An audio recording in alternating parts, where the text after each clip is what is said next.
One thing is certain. If you stick to the word, you will come back with a testimony. What God wants to give you in your life is not a healing. What God wants to give you in your life is not a job. What God wants to give you in your life is not money. What God wants to give you is the word of God in your spirit. It'll make you what it talks about. And you are shining. And you are shining by the power of the Holy Ghost. You are shining by the power of the Holy Ghost. You are shining and nothing can stop you. It is your season. It is your time. Nothing can hinder you. This is your time. This is your hour. Favor is yours.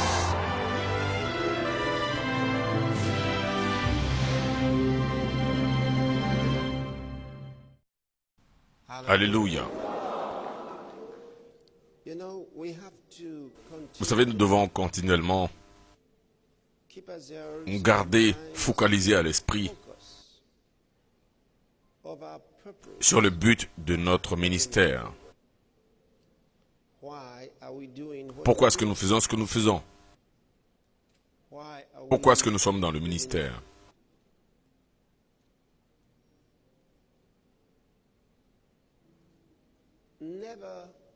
Ne cessez jamais de vous rappeler à vous-même qu'un jour viendra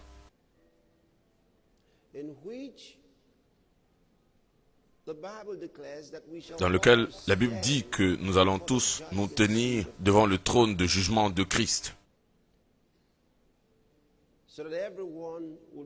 afin que chacun puisse recevoir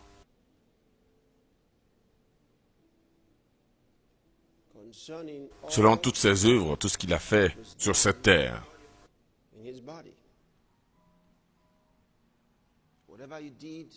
Tout ce que vous avez fait dans le corps de Christ vous sera présenté.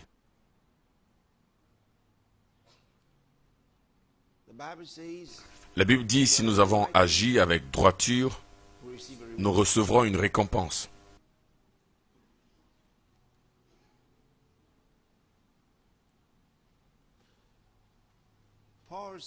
Paul nous a dit de courir afin d'obtenir la couronne.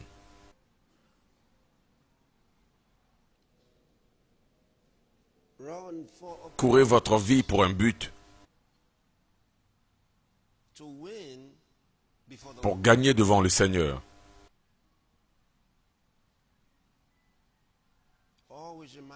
Rappelez-vous toujours, ce monde n'est pas la fin. Nous faisons ceci pour un plus grand but.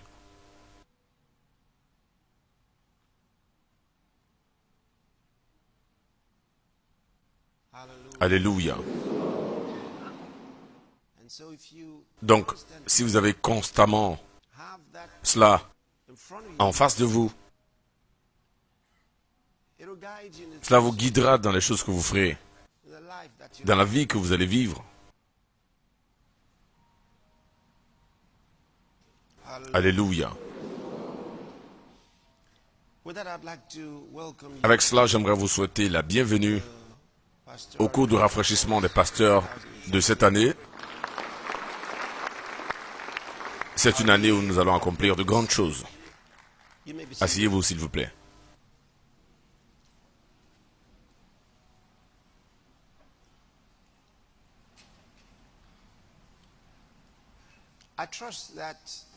Je crois que les différents programmes que nous avons déjà eus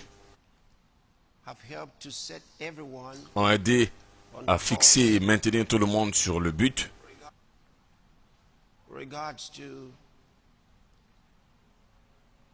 en ce qui concerne là où cette conférence va nous conduire, ayant préparé tout ce que le Seigneur a pour nous.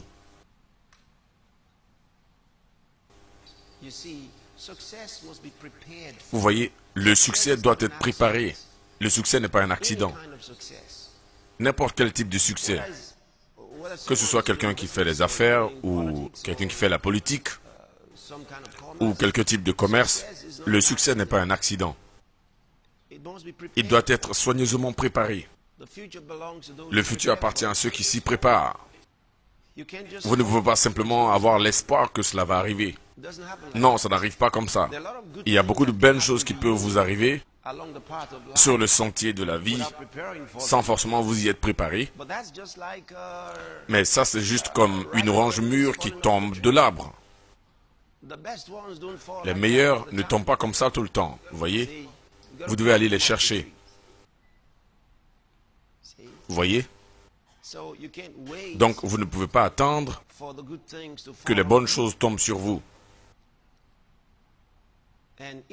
Et chacun de nous a été fixé par Dieu pour avoir du succès. Nous sommes des rejetons de succès. Notre Père Céleste est un succès. Jésus-Christ aussi est un succès. Et si vous êtes son rejeton, vous ne pouvez pas être moins que ça. Mais vous savez, juste parce que vous avez la semence en vous, ne veut pas dire que vous allez vivre à la hauteur de votre appel. Vous devez faire quelque chose à propos de cela. Par exemple, la Bible dit que Jésus-Christ est mort pour le monde entier. Donc, le salut entier a été consumé et rendu disponible à tout le monde, chacun de nous dans le monde. Donc, comment ça se fait qu'il y a certaines personnes qui iront en enfer? Parce qu'ils n'ont pas accepté cela. Ce n'était pas la faute de Dieu. Ce n'est pas le salut qui n'était pas adéquat. Ils n'ont simplement pas accepté cela. Et certains n'ont pas encore entendu. La Bible dit, comment peuvent-ils entendre sans un prédicateur? Vous voyez, s'ils n'entendent pas, ils ne peuvent pas le croire. S'ils n'y croient pas, ils ne peuvent pas être sauvés. Vous voyez?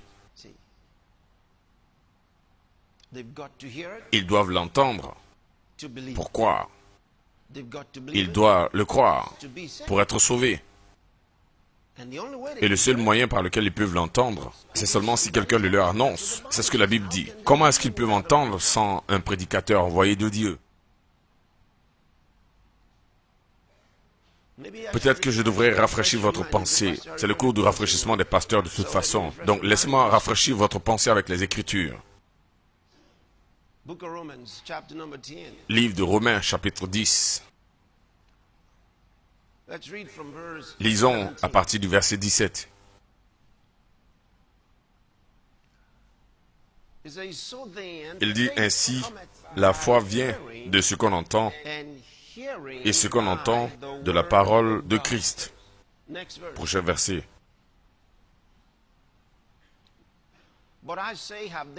Mais je dis, n'ont-ils pas entendu? Au contraire, leur voix est allée par toute la terre, et leur parole jusqu'aux extrémités du monde. Alléluia. Voyez? Vous pourriez dire, ont-ils entendu? Ça, c'est pas comme ça que ça marche. C'est vrai que la foi viendra en entendant. Laissez-moi vous montrer une autre partie avant de revenir ici. Romains chapitre 1.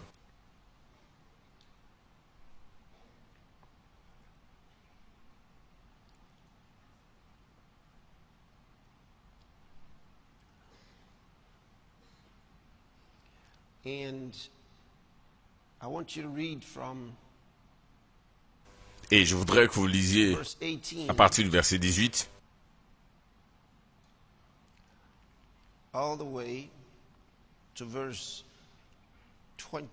jusqu'au verset 21. 1, 2, c'est parti.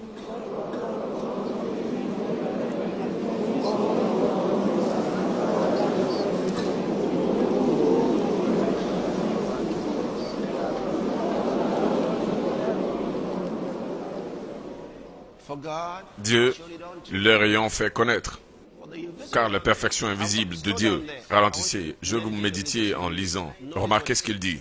En effet, la perfection invisible de Dieu, sa puissance éternelle, sa divinité, se voit à l'œil nu depuis la création du monde. Quand on les considère dans ses ouvrages, ils sont donc inexcusables. Il est en train de dire que le monde a beaucoup de témoignages à partir de la création au sujet de l'existence de Dieu. Il dit les choses visibles sont des témoins et témoignent de l'existence de l'invisible. Donc ils sont sans excuse. Prochain verset. Puisqu'ayant connu Dieu, ils ne l'ont point glorifié comme Dieu, ne lui ont point rendu grâce, mais ils se sont égarés dans leurs pensées et leur cœur sans intelligence a été plongé dans les ténèbres. Évidemment, en lisant le reste des versets, vous allez voir certaines des choses qu'il a prononcées concernant l'homme, qui est le monde des païens.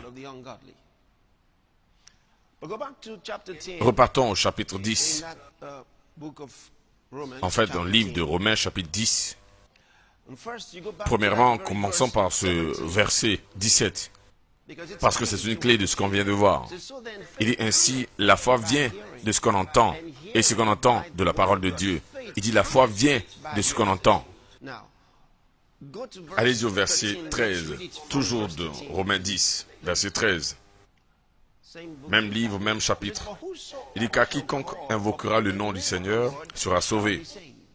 Il dit, tout le monde qui invoque le nom du Seigneur sera sauvé. Ok, prochain verset. Comment donc invoqueront-ils celui en qui ils n'ont pas cru? Et comment croiront-ils en celui dont ils n'ont pas entendu parler? Et comment en entendront-ils parler s'il n'y a personne qui prêche? Et comment y aura-t-il des prédicateurs s'ils ne sont pas envoyés? Selon qu'il est écrit, qu'ils sont beaux les pieds de ceux qui annoncent l'évangile de paix, de ceux qui annoncent de bonnes nouvelles. Mais tous n'ont pas obéi à la bonne nouvelle. Aussi Ésaïe a-t-il dit, qui a cru à notre prédication? Et ensuite, évidemment, il est parti au verset là où nous avons commencé. Donc, excepté qu'ils entendent, ils ne peuvent pas le croire. Excepté qu'ils croient, ils ne peuvent pas être sauvés. Et ils ne peuvent pas entendre sans un prédicateur. Il faut que quelqu'un le leur dise. Et notre mission primaire est de prêcher l'Évangile. C'est de faire connaître la parole de Dieu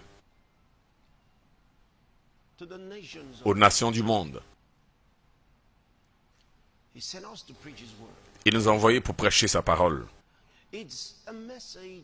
C'est un message que vous transportez avec passion. Vous voyez, l'Évangile est un message que vous portez avec passion.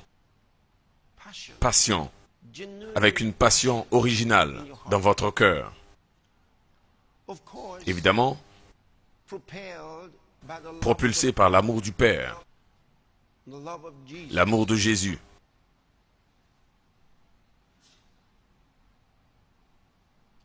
Vous savez, un pasteur qui gagne des âmes va éduquer et élever un peuple qui gagne des âmes. Si vous n'êtes pas vous-même un gagneur d'âmes, vous ne pouvez pas enfanter des gagneurs d'âmes. Aucune église grandit sans le gain des âmes. La clé pour la croissance d'église, c'est le gain d'âmes. Je veux dire, il n'y a pas deux moyens à propos de cela. Si vous ne gagnez pas des âmes, votre église ne va pas grandir. Les églises croissent par le gain des âmes. Si le pasteur a le feu en lui pour gagner des âmes, peu importe le sujet qu'il prêche, les membres seront des gagneurs d'âmes. Parce que souvenez-vous, lorsque nous partageons la parole de Dieu, ils ne nous entendent pas seulement, ils reçoivent aussi de nous. Vous voyez, ils puisent de notre inspiration, qui nous propulse, quel que soit le message que nous prêchons. Il y a une force de propulsion. Il y a une onction, l'inspiration du Saint-Esprit qui nous aide à communiquer. Et j'ai dit, peu importe ce que c'est que le sujet. L'esprit qui est derrière ce sujet est également aussi communiqué. Non seulement ils entendent, mais ils reçoivent aussi ce que nous disons. Vous voyez, si vous êtes un gagneur d'âme, ce feu produira des résultats. Donc un pasteur qui gagne des âmes va produire une congrégation qui gagne également des âmes. C'est la raison pour laquelle vous réalisez qu'il y a certaines églises qui simplement grandissent. Je veux dire, la clé, c'est le pasteur. Et c'est la raison pour laquelle, spécialement vous les pasteurs seniors, le plus souvent quand vous grandissez, vous réalisez un besoin d'ouvrir de nouvelles églises et vous envoyez de nouvelles personnes, vous envoyez des gens pour gérer les églises. N'envoyez jamais les personnes qui ne veulent pas y aller.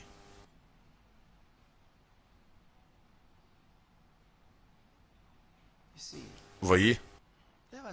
N'envoyez jamais des personnes qui ne veulent pas le faire. Et n'envoyez pas quelqu'un qui n'est pas en feu pour Dieu. Parce qu'il va simplement produire ce qu'il est lui-même. Il va simplement multiplier ce qu'il est lui-même. Des personnes qui n'ont pas également la volonté comme lui. Et vous allez découvrir que chaque fois que vous allez visiter cette église, elle ne grandit pas. Vous voyez, quand vous voulez démarrer une église, envoyez des personnes inspirantes et inspirées.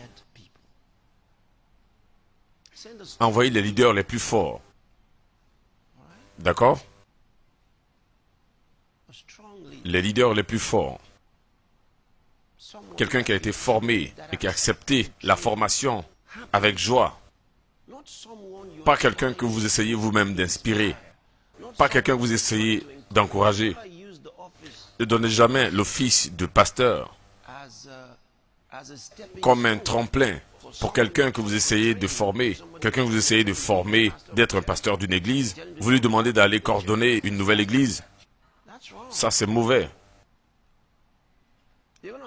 Vous aurez des problèmes avec cette église. Elle ne va pas grandir. Chaque fois que nous envoyons une personne inspirante, quelqu'un qui est déjà lui-même un gagneur d'âmes, il transforme toute l'église en une église qui gagne aussi des âmes. Il se reproduit lui-même.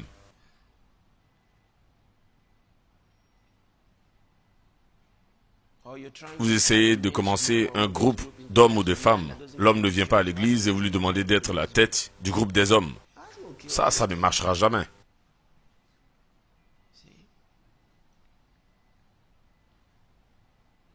N'utilisez jamais la position de pasteur comme un terrain de formation pour quiconque. Lorsque les apôtres nous ont donné une idée, ils nous ont montré comment le faire. Jésus même n'a pas envoyé ses disciples jusqu'à ce qu'il les forme durant ces 3 années. Et avant de les envoyer, il leur a demandé expressément d'attendre jusqu'à ce qu'ils reçoivent le Saint-Esprit. Et alors, les apôtres, qu'ils ont rendus des diacres, qu'est-ce qui s'est passé? Il n'y avait que des gens qui étaient remplis de la parole de Dieu, remplis de sagesse et remplis du Saint-Esprit. Ça, c'est ce qu'ils ont fait. Ils n'ont pas simplement choisi des gens au hasard. Donc, ces choses sont très importantes. Alléluia. Comment entendront-ils parler sans prédicateur? Comment entendront-ils parler sans prédicateur? Il faut que quelqu'un prêche le message. Donc, chaque église est un centre d'évangélisation. Je voudrais que vous compreniez bien cela. Ne commencez pas simplement une église quelque part parce que vous voulez avoir une branche là-bas. Cette église est supposée être un centre d'opération évangélique. Ça, c'est comme ça que les choses sont supposées être. Dans ce domaine.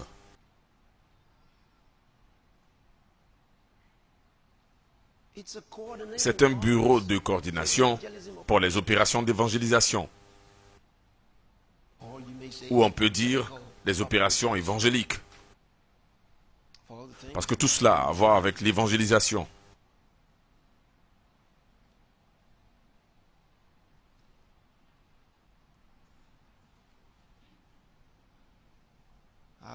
Alléluia. Donc vous devez prendre la décision pour gagner. C'est la raison pour laquelle vous avez besoin d'une équipe qui gagne. Vous voyez? Vous avez besoin d'une équipe qui gagne à tous les coups. Et il n'existe pas d'équipe qui, si elle veut gagner, ne travaille ensemble. C'est très simple. Choisissez de gagner et vous appliquez les principes de succès. Comme j'ai dit, ce n'est pas un accident. Ça n'arrive pas simplement comme ça. C'est à vous de le faire arriver. Alléluia. Vous faites arriver le succès. Et il en sera ainsi. Gloire à Dieu. Très bien. Est-ce que vous avez compris quelque chose de cela? Ça, c'était juste un point. J'espère que vous avez compris quelque chose. D'accord. Eh bien, nous allons parler de quelque chose d'autre.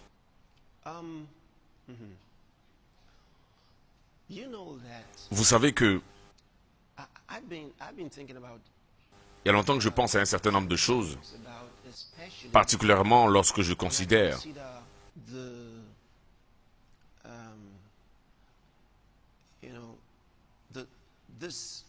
cette génération de chrétiens qui comprend le message de la foi et l'aime et vivent par ça et marche à la lumière de cela. Souvent, je pense qu'il y a un aspect qu'ils ont tendance à laisser en arrière.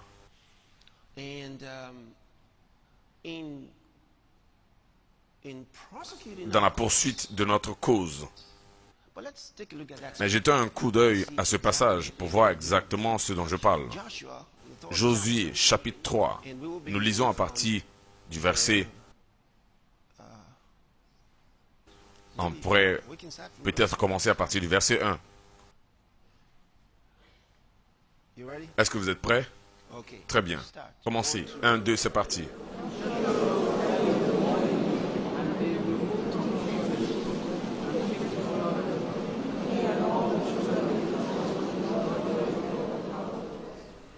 Prochain verset. Au bout de 3 jours,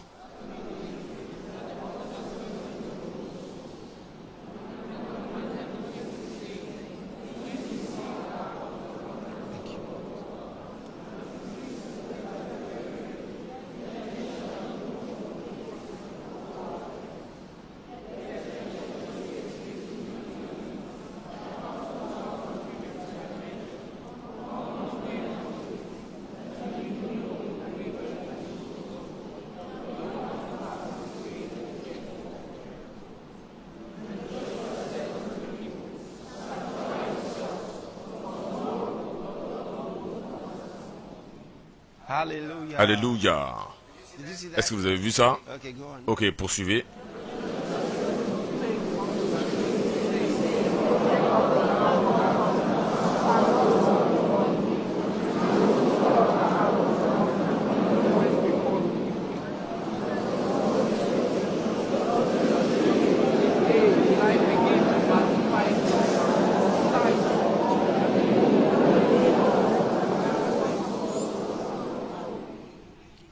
Alléluia. Verset 7. L'Éternel dit à Josué, « Aujourd'hui, je commencerai à te lever aux yeux de tout Israël, afin qu'ils sachent que je serai avec toi, comme j'ai été avec Moïse. » Maintenant, si vous lisez ce verset dans la traduction Message, est-ce que quelqu'un a la traduction de la Bible Message ici?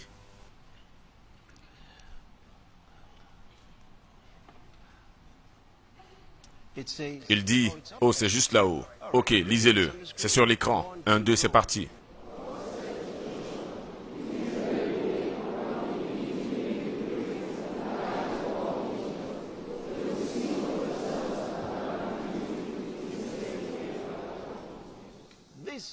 Ce jour véritable, je commencerai à faire de toi un grand aux yeux de tout Israël.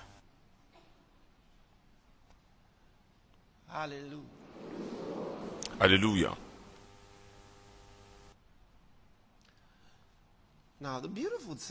Maintenant, la belle chose à propos de cela, ce n'était pas des gens qui étaient assis dans le camp et Dieu dit, « Ok, maintenant que vous êtes dans le camp, je ferai de vous des grands. » Non, il s'agissait de la traversée du Jourdain. Il s'agissait de la traversée du Jourdain. C'était une impossibilité qui était juste devant eux. One thing is certain. If you stick to the word, you will come back with a testimony. What God wants to give you in your life is not a healing. What God wants to give you in your life is not a job. What God wants to give you in your life is not money. What God wants to give you is the word of God in your spirit. It'll make you what it talks about. And you are shining. And you are shining by the power of the Holy Ghost. You are shining by the power of the Holy Ghost. You are shining and nothing can stop you. It is your season. It is your time. Nothing can hinder you. This is your time. This is your hour.